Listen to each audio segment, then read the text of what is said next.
I don't really know anything about this young Ripa 59 guy. I know he's pretty right leaning. He's kind of a reactionary. I mean, definitely. He made a video about how when we were looking at it a minute ago, he made a video about how there's a cult around wearing masks during COVID, a worldwide pandemic. So he seems to be kind of a brainlet, but he made a video that's about a year old, and I feel like covering it because it looks like it's going to be some good content, called Why I Don't Obsess Over Racism. So what does it mean to obsess over racism? Now, I'm going to go ahead and take a wild guess, and you guys can load up your Xander Gods, because it's almost a 99.9% chance that this is exactly what it's going to be. But he is going to characterize racism as, sure, there's a few individual people out there that happen to be racist or hold some racist views, but they have the freedom to hold those views, and they don't really affect me, so why should I care that much? Why should I obsess over it? Now, this is obviously a straw man of the position held by progressives, by leftists, when we talk about institutional racism, or systemic racism, I should say. We talk about disparities within the justice system, when you compare the treatment of black people to white people in the criminal justice system, over-policing of neighborhoods, socioeconomic status of black people and white people in this country. There is an undeniable, it is not disputed within the academic community, there is an undeniable disparity between the position of black people and white people in this country, and that is academically seen as a racist. And that's what most leftists talk about. Now, what I think he's going to do is strawman this position and say that progressives and leftists just talk about individual people being racist all the time. And he's going to talk about how, oh, I'm one of the good black people. I don't obsess over racism. And it's going to be like, all right. Load up the Xander Gods. I'm pretty sure it's going to be what this is. The assumption is that because I'm black, I'm supposed to obsess over racism. And by obsession, I mean that, you know, the sort of idea that I'm supposed to always talk about it, I'm supposed to call it out, but I'm also supposed to go out of my way to look for it and use my platform to denounce it. And He don't miss. He don't fucking miss. So, what is he talking about here? So for starters, the fact that he's black. No, I mean, more or less, you do expect somebody who's black to probably care about, like, systemic racism that black people face, I mean, generally speaking, but sometimes you get really, really privileged black people who are in a good socioeconomic status despite the odds, and they end up having the survivorship bias, and they end up going in thinking, oh, well, I made it just fine. Why should I be obsessed over systemic racism when I'm just fine? Look at me. Look, I've got a successful YouTube channel with over 200,000 views. I had a really shitty socioeconomic status when I was a child, and I ended up fine. I never went to prison. I'm pretty sure this guy's a cop. Wait, no, that's the Tatum guy. Never mind, different dude. Look at me, I'm the real racist. Mixing up black people. Oof, real racist. But I'm pretty sure this guy's never been to jail. I bet he'll say, like, huh, why are black people so disproportionately likely to go to jail? They just need to act better. See, I never went to jail, and look at me now. I'm a big YouTuber. He's probably gonna do something like that. A lot of this, the mindset that this guy has, is based in survivorship bias. Like, I did okay, so it must be easy. the answer is always going to be no. I'll never do that, and here's why. Growing up a leftist, that was what was done. It's almost like it's a trait passed on for generations. Growing up a leftist? Does this guy claim to be a leftist when he was growing up? I'm pretty sure this guy doesn't know the difference between leftist and liberal. I'm like 99% sure this guy, at some point in the video, is going to conflate leftist and liberal. Also, if he actually was a leftist, how much do you want to bet he was like a tanky or a class reductionist or something? Well, actually, no, he wouldn't be a class reductionist because apparently he's going to claim that growing up as a leftist, you're supposed to blah blah blah, think racism is everywhere. But interesting. Okay. in our culture, and it largely stems from the oppression that blacks have a Wait, hold on, what? trait passed on for generations in our culture, and it largely stems from the oppression that blacks have historically dealt with in this country. So it's supposed to put us on the defense. It seems like people simply want to cling to this idea that being black in America is incredibly difficult, and I'm supposed to make you feel bad about it, or as if you owe me something. Now, I'm no longer. So that right there is the big straw man that black conservatives like to throw out. Like, oh, I don't like to paint myself as a victim and try to guilt white people into thinking they've done something bad and they have to give me something because we've got it harder than everybody else. No. There are undeniable systemic issues that disproportionately harm black people. It is important, if we want to maximize well-being in our society, which I assume we should want to do, that seems like a pretty low bar to set for improving society, that it's probably worth pointing out these systemic injustices and trying to do something about it. That's not obsessing over racism. That's not talking about it all the time. That's just caring about things getting better, maybe, and wanting that to happen. Longer a leftist, and if I wanted to sit here spending so much time worrying about racism, I would have never left the left. Now, learning about economics. Okay, hold on. I'm going to call bullshit right now. This guy was never a leftist. This guy was never anti-capitalist. At most, this guy was like a milquetoast liberal, like maybe like voted Democrat. 100%. This guy was never a leftist. He's literally trying to pull the Dave Rubin thing. This guy was never anti-capitalist.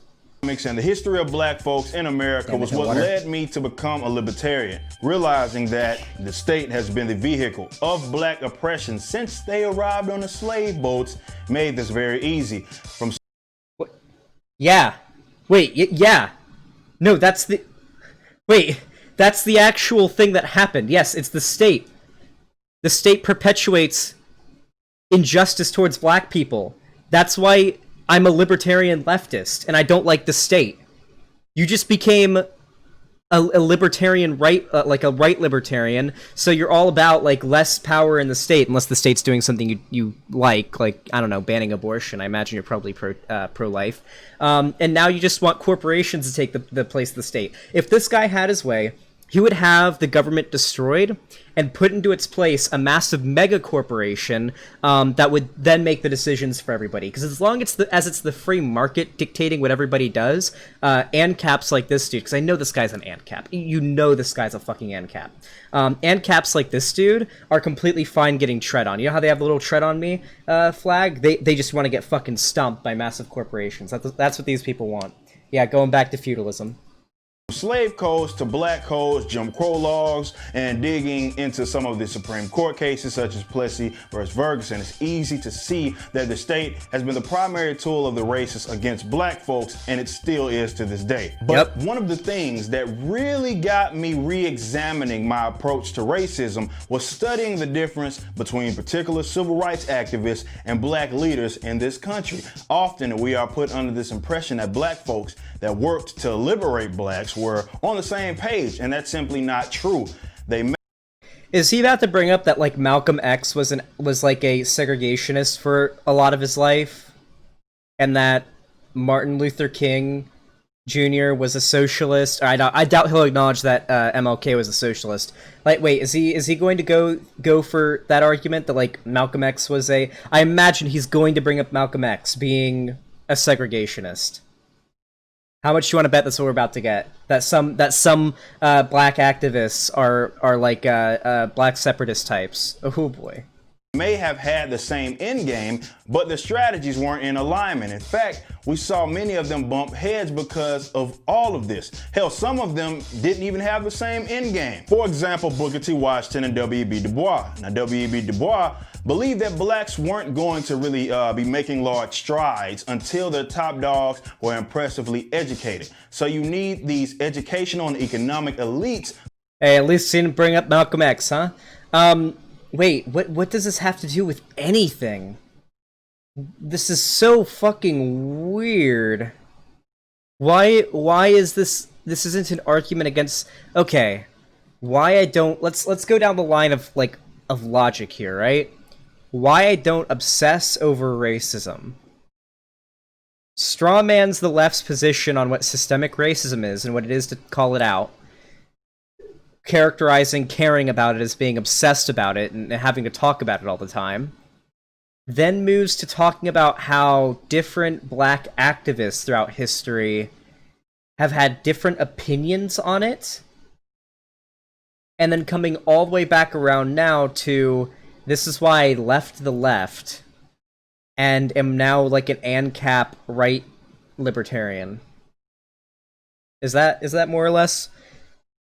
Is that more or less what's happening here?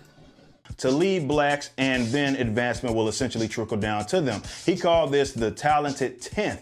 Now, Booker T. Washington, on the other hand, believed that blacks could liberate themselves by, the white man simply leaving them alone and getting out of the way, as blacks are taught skills and trades. I'm surprised he didn't bring up Malcolm X here as well. He'll probably bring up Malcolm X. It's hard not to. He's like the go-to, especially by the black separatist types. They'll be like, oh, well, you respect Malcolm X? Well, guess what? He was in favor of black separatism, even though he walked back on it later in his life and was like, yeah, segregation's probably bad.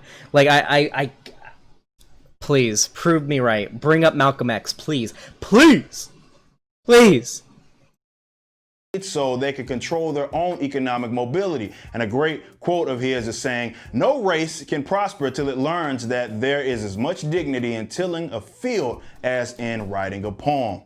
I, of course, take way more influence from Booker T. Washington, but it seems as if many blacks have went the W.B. Du Bois route. This is indicated in folks following these crooked civil rights leaders, which often play politics and buddy up with the mainstream left. And when you oppose these black elites, you are seen as a hater of blacks or somehow an unauthentic black person without much argument. I'm not gonna do the whole, oh, if you don't care about the racism that black people face, then you're not a real black person thing. I'm not gonna pull the Joe Biden thing, okay? I'm not gonna be like, you ain't black. I'm not gonna do that, okay? But what I will say is that you're a bootlicker. I mean, simple as that. You are in a socioeconomic situation where you are capable of ignoring these issues. You're not affected by it as much. So you're able to just sit back and say, why do you guys worry about it so much? Why are you guys so obsessed with talking about racism? Also, the mainstream left, he characterized the mainstream left, as he worded it there, as being like extremely radical or whatever. I mean, depending on where you draw the line where the left begins, begins, and I imagine this guy basically would start the left at liberal, right? So does he think that like CNN and MSNBC are like the mainstream left? I assume he does. He comes off as the kind of guy that would. So is that what he's talking about when he talks about like extremism? Got to protect their talented 10th. But the most obvious and most relevant example that began to change my approach to racism comes from learning the differences between Malcolm X and Martin Luther King Jr. Now, hit me with the Xander gods. I fucking called it. You don't fucking miss. I never miss. Holy shit. How did I know? I literally fucking called it! I fucking called it! I knew! I fucking called it! He would compare Malcolm X and Martin Luther King Jr. because it's what black separatists always fucking point to when they talk about like, oh yeah, you respect MLK? Well, you also do you also respect Malcolm X? Well, he was a segregationist, even though he literally wasn't at the end of his life. He changed his mind on it and said segregation was bad. Holy shit. I'm a god. I don't know what to say. I'm just the best political commentator in the world. There's nothing I can really do about it. It's just, it happens. Thank you. Thank you all. I love you. Hey, I love you all. Thank you. Once again. Martin Luther King Jr. was an integrationist. So while he was trying to liberate blacks, his idea was essentially using the government to reverse the efforts and force whites to accept the blacks. So you had the MLK types doing sit-ins and stuff like that. I think the perception is that Malcolm X was just a more militant Martin Luther King Jr. when he was actually much more than that. Malcolm is so misunderstood, so I'm going to play a few videos of him that really... So he's about to play, hold on, load up the Xander Gods again, because we're about to get another streak. He's about to play a bunch of videos of Malcolm X saying things like, black people and white people don't belong together. If you are a white person, you shouldn't want to date a black person and have a child with them. If you're a black person, you should not want to live with white people. Hit me with it. Stuck with me over the years because I want you guys to really learn about him as well as where I'm coming from. We'll recap each video. Now let's start with the first one. If white immigrants can come to this country 50 years ago with nickels and dimes and no education, and come here and pool their little nickels and dimes and no education, and set up little stores, develop these stores into larger stores, develop this into an industry which creates job opportunities for whites. Since Lincoln was supposed to have freed the black man 100 years ago, and today the black man, according to the government economist, has spending power of $20 billion per year. We feel that with the black man spending $20 billion a year, not setting up any businesses, not creating any industry, not creating any job opportunities for his own kind, he's not in a moral position to point the finger today at the white man and tell the white man that he's discriminating against him for not giving him a job in factories that he himself set up. If the black man has $20 billion, and these so-called Negro leaders are such geniuses that they can integrate white restaurants and integrate white factories and force themselves into that which the white man has set up, they should use this same ingenuity to show the black people how to pool our wealth and set up something of our own. And then we won't have... So the argument it is making here is that white people have benefit and experience way more prosperity than black people do in America, and because black people are in such a worse position, they don't deserve to be seen as equal by white people, and instead, white people should show black people how to do what white people have done, so that then black people can go elsewhere and establish something like that in their own, like, black ethnostate type shit. That is what Malcolm X believed in when he was young. Mind you, this video is of him when he was, like, in his late 20s, early 30s. Before he died, when he got a lot older, he walked back on all of this and was an integrationist and had views much more similar to MLK towards the end of his life. I had to do a bunch of research on this shit because I kept getting into arguments with black separatists on Twitter that wanted, like, a black ethnostate. Really cringe. Have to force our way into his anymore. One more thing I would like to point out concerning what he said about 125th Street. We don't waste our time on 125th Street, but you can reach more people in the street who want to change than you can in the bourgeoisie society, the bourgeoisie church, and the bourgeoisie... Sandy, oof. It is pretty funny how, like, all of the major, like, black civil rights figures throughout history were at least, like, somewhat leftist. Okay, hold on. Let's not baste young Malcolm X, chat. Listen, I know he was, like, a black civil rights activist, but he was also, like, a full-on segregationist who wanted an ethnostate. Let's not baste young Malcolm X, okay? You can baste old Malcolm X when he got older, okay? Let's be careful, okay? These circles. Our program is directed toward the man in the street. So we spend our time in the street, and what we do with that man, instead of trying to change the white man and your mind and make you accept us, we change the mind of the black man and make him accept himself. And as soon as... Alright, we've already seen this. Okay, hold on.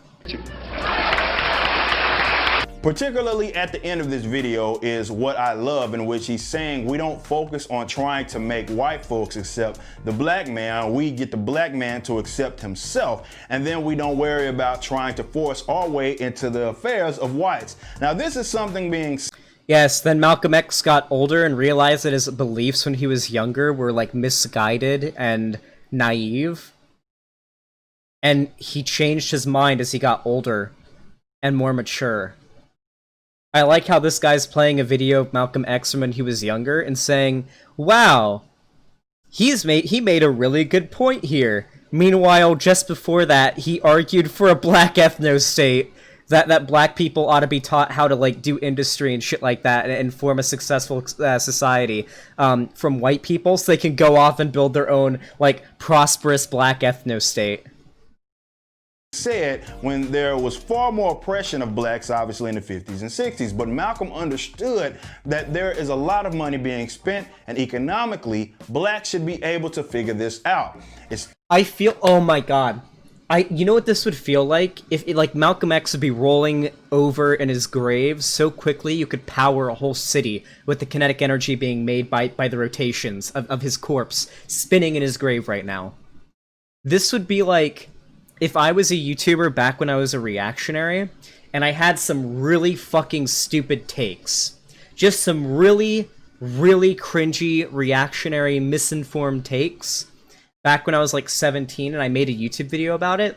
And then nowadays I'm a leftist, and then some reactionary YouTuber brought up a video of me saying something I said when I was a reactionary, and said, "Wow, he made a really good point here." And I look back at this now that I'm older and I'm like, oh god, please don't use some dumb shit I said back when I was a reactionary as an argument for your beliefs. It's so fucking stupid. Malcolm X would be rolling over in his grave right now, so fucking embarrassed that somebody is using some shit that his younger self said, that he no longer believed when he got older. He would be cringing so hard. 2018, where we have all these black millionaires all over the place, and there's way more than... We've got all these black millionaires all over the place.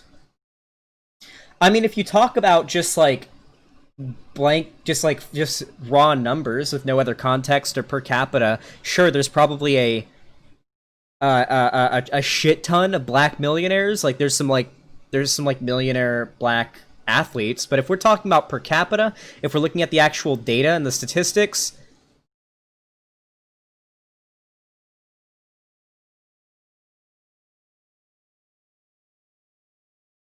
no.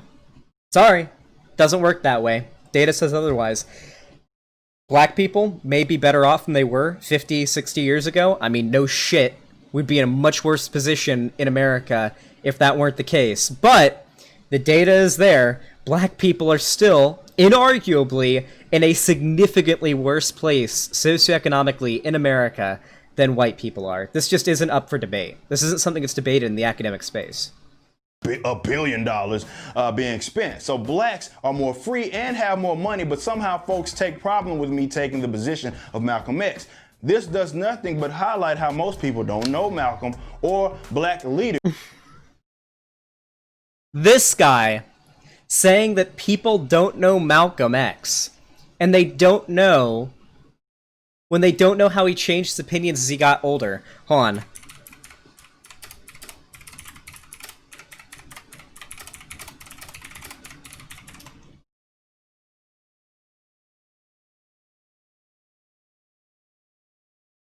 Here's an article by SmithsonianMag.com.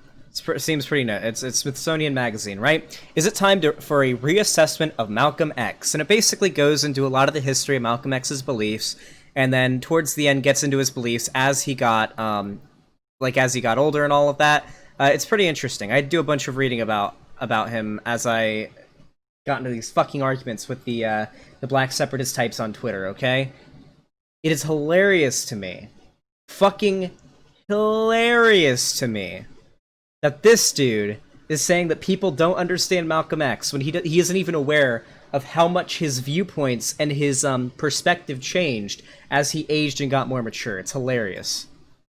And the white leftists have been able to convince blacks that they... Alright, hold on, I'm calling it right now. This dude was never a leftist. This guy just unironically dropped the white leftist. This guy was never a leftist. Nope, he was a liberal, at the most.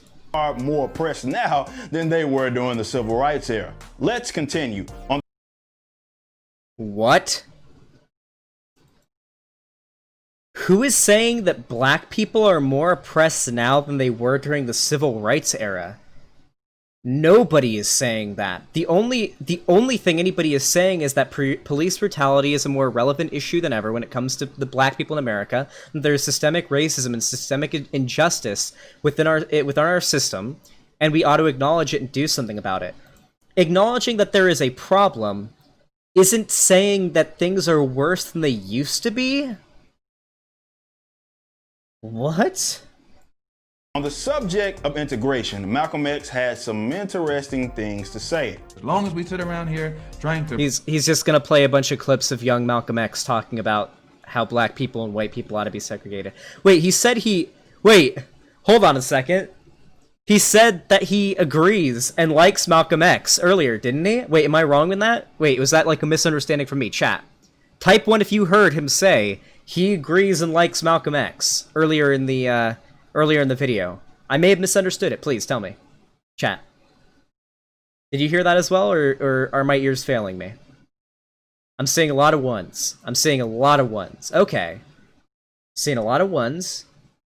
So, young Malcolm X, who he's referring to here, was a segregationist. So is this guy a segregationist as well? Is that what he's getting at here?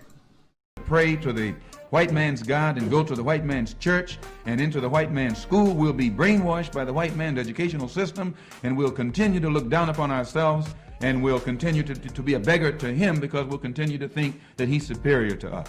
Instead of the Negro leaders having the black man begging for a chance to dine in white restaurants, the Negro leader should be showing the black man how to do something to strengthen his own economy, to give himself an independent economy, or to provide job opportunities for himself. Not begging for a cup of coffee in a white man's restaurant. And what? Look at that framing.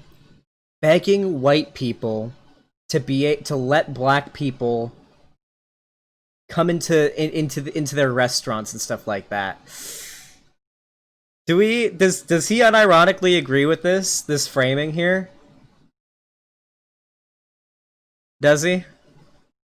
What the Negro leader has done is gotten himself wrapped up in the method and has forgotten what the goal is. The goal is the dignity of the black man in America. He's just gonna play like a bunch of wow. He really loaded this shit up. Look at that. Whew. You really padded that runtime, didn't you, my friend? Was also saying this post Nation of Islam. For example, one of his most iconic speeches is he's making an argument that Malcolm X was still pro-segregation after the Nation of Islam shit as he got older. Let's see. Ballot of Bullet, in which he said, "I don't believe in any kind of integration.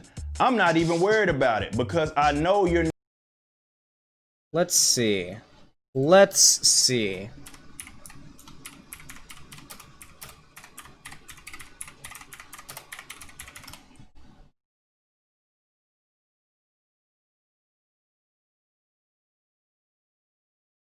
Let's go to older life. Prison, early ministry. Increasing prominence, advocacy, and teaching while with nation. Effect on nation membership. Disillusionment and departure. There it is. Disillusionment and departure. During 1962 and 1963, events caused Malcolm X to reassess his relationship with the Nation of Islam, and particularly its leader, Elijah Muhammad. Lack of Nation of Islam response to LAPD violence was one of the big reasons. Sexual misbehavior by Elijah Muhammad. They had a bit of a Me Too situation.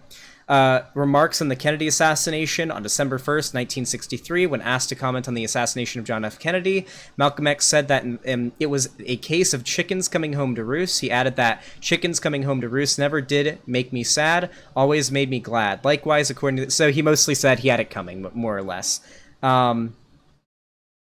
On March 8, 1964, Malcolm X publicly announced his break from the Nation of Islam. Though still a Muslim, he felt that the nation had gone as far as it can because of its rigid teachings. He said he was planning to organize a black nationalist. Mind you, black nationalism and black separationism are different. They are not the same thing. It's important to clarify. organization to heighten the political consciousness of African Americans. He also expressed a desire to work with other civil rights leaders, saying that Elijah Muhammad had prevented him from doing so in the past. After leaving the Nation of Islam, Malcolm X founded Muslim Mosque Inc., MMI, a religious organization, and the Organization of Afro-American Unity, a secular group that advocated for Pan-Africanism. On March 26, 1964, he briefly met with Martin Luther King Jr. for the first and only time, and only long enough for photographs to be taken. In Washington, D.C., as both men attended the Senate's debate on the Civil Rights Bill at the U.S. Capitol building, in April, Malcolm X gave a speech titled The Ballot of the Bullet, in which he advised African Americans to exercise their right to vote wisely, but cautioned that if the government continued to prevent African Americans from attaining full equality, it might be necessary for them to take up arms. In the weeks after he left the Nation of Islam, several Sunni Muslims encouraged Malcolm X to learn about their faith. He soon converted to the Sunni faith. So, what it turns out is that this is actually the ballot or the bullet, the speech that he's citing here, probably very out of context. Let's see how long he lets it go for. Probably not as long as the speech actually is. He talks about how if electoralism doesn't work to get black people the equality that they need, that rather than just like, you know, continuing to engage in somewhat peaceful protest, that now I would never advocate for political violence or anything, but they may want to take up arms and fight for their rights in Minecraft. That seems to more or less be what the belief or what the gist of his speech was. Here, I want to hear what this guy has to say.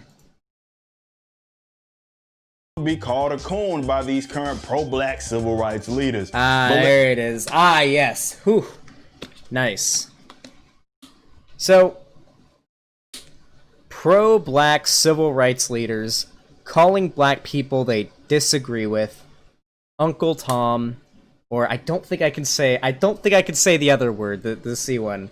Now I'm gonna hit you guys the hot take. This is a take that that might blow your mind, but yeah, no, calling a black person an Uncle Tom is probably pretty racist. I'm gonna be honest with you guys, it's kind of racist. I prefer bootlicker. I know a lot of people will probably disagree with this one, but I think it's probably kind of racist because it is more or less like a pretty targeted racial. It is a pretty targeted racial. I wouldn't say slur, but characterization. It's probably a little bit racist. I've heard a lot of like leftists defend calling like black conservatives like Candace Owens Uncle Toms and like I don't think I can say it on Twitch, the C word. It's probably not okay. I don't think it needs to be done. I think we can probably just say like bootlicker. I'm gonna be honest. Say Uncle Ruckus instead. That's probably a bit too close. I'm gonna be honest. That's probably flying a bit too close to the sun. Also, we're at over 900 viewers. If we hit 1,000 today, I'll take off my shirt. I'll actually take off my shirt this time. I'll do it. I'll fucking do it. Yeah. So basically, probably don't do that. But most lefties don't even do this. Most liberals and lefties do not do this. Like calling black people that don't agree with them like slurs. This just isn't a thing that generally happens. Let's talk about where I'm at with these views. And I agree much with Malcolm on much of what he says about integration. This is my most controversial position as it seems to piss off. He's talking about young Malcolm X, by the way, guys. He agrees with young Malcolm X that integration is bad. In that segregation is good. Ooh. I know what the title of this video is going to be. Young Ripa59 argues for segregation. Ooh. Off people from all different angles. It pisses off the mainstream leftists because it deviates from their narrative.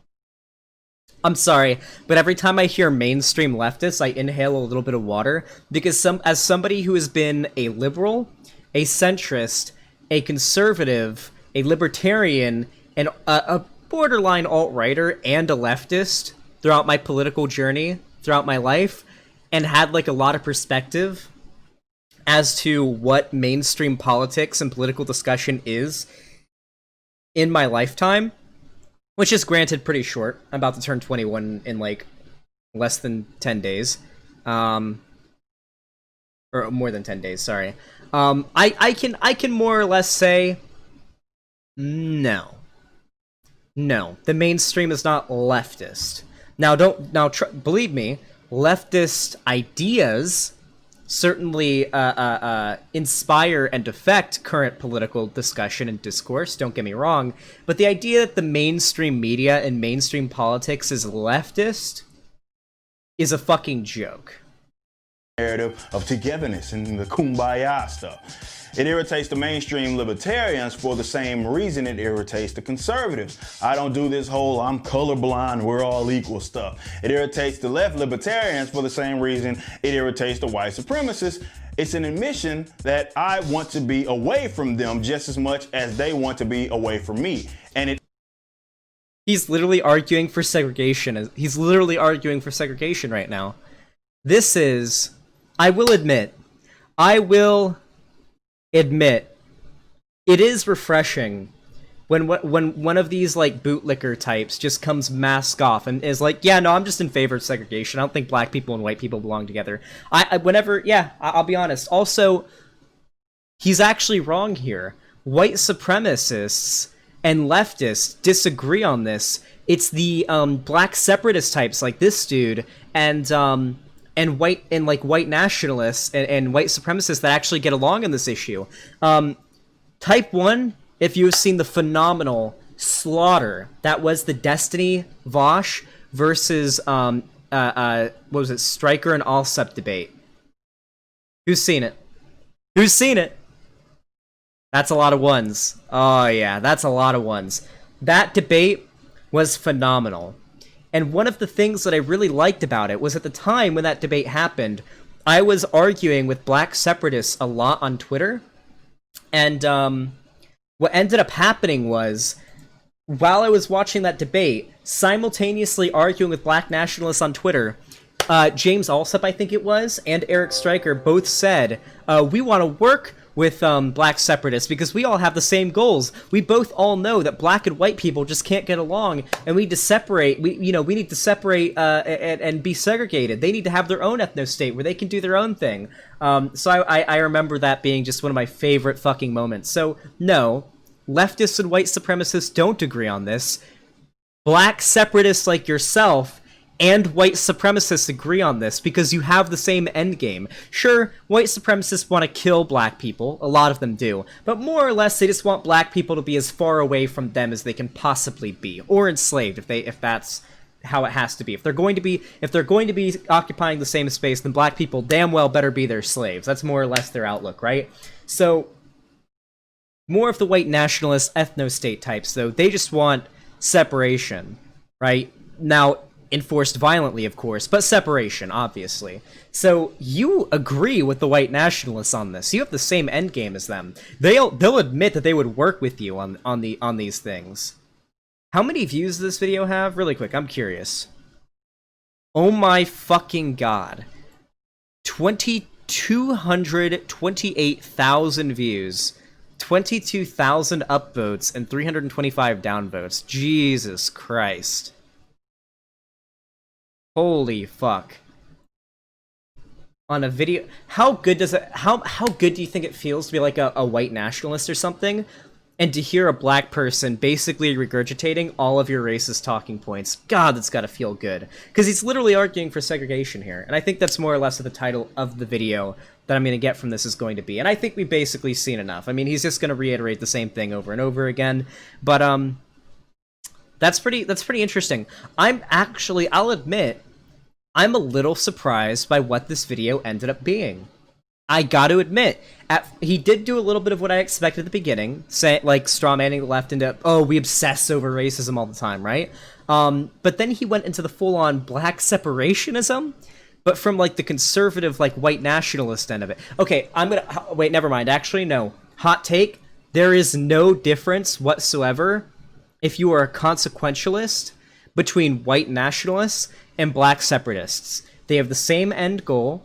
They would be willing to use the same methods, obtaining said ethnostate through violence, violent enforcement. They ought to be treated exactly the same way. and attacked exactly the same way. Maybe not with the same amount of of effort, right? Like black separatists are a much smaller threat than white nationalists are, but more they ought to be like handled the same exact way. It's a hot take, but that's my hot take right there. That's it. They have the same goals. I am a consequentialist. I think the morality or whether or not a action is good or bad is determined by the outcome of said action, not just like the intention or some bullshit philosophy shit. So black separatists want segregation, white nationalists want segregation. They both want ethnostates. I don't like ethnostates. I like integration. I like multiculturalism. I like globalism. I like all these things. Fuck ethnostates. Fuck black separatists. Fuck white nationalists. Hot take, I know, but, you know. Alright.